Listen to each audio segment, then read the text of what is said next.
Jake, you are majorly overthinking this. You underestimate my power. Hello there.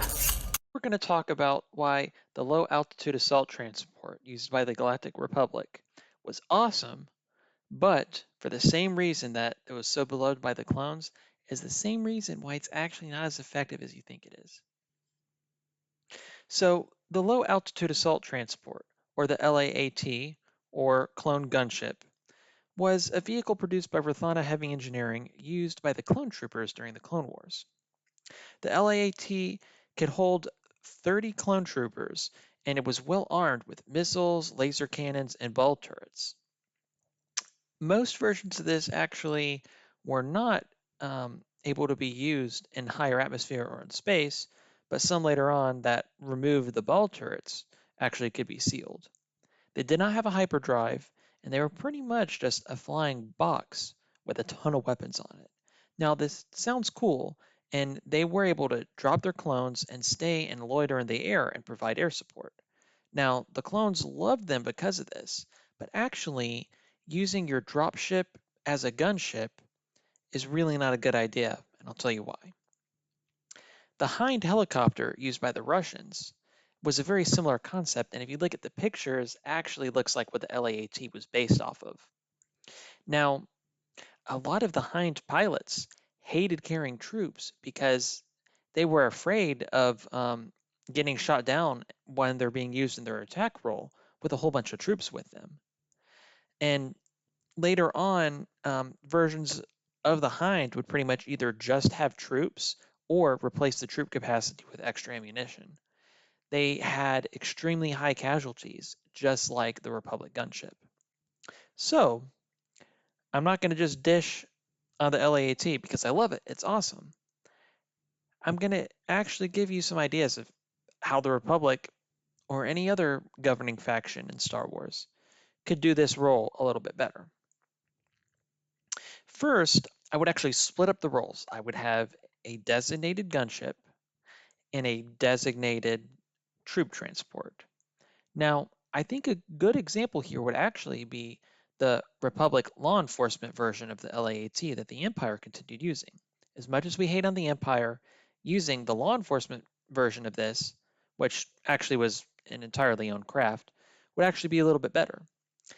This assault transport was a little bit smaller, so it could hold maybe 10 to 12 troops, but it actually could be used in space a little more often, and it was much faster and more maneuverable. This is why it was used in Coruscant as a law enforcement ship.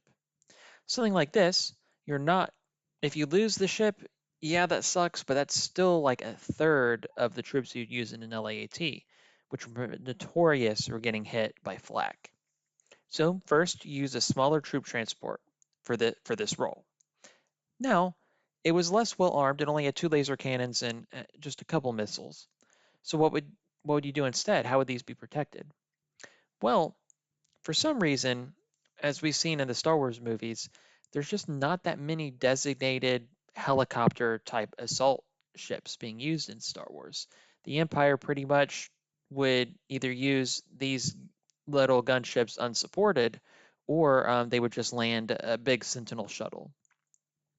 And yeah, they had TIE fighters, and yes, their rebellion would use X-Wings, but fighters, which we'll compare to fixed-wing aircraft, are not the best at being to escort troop gunships, or in this case, our modern example would be helicopters.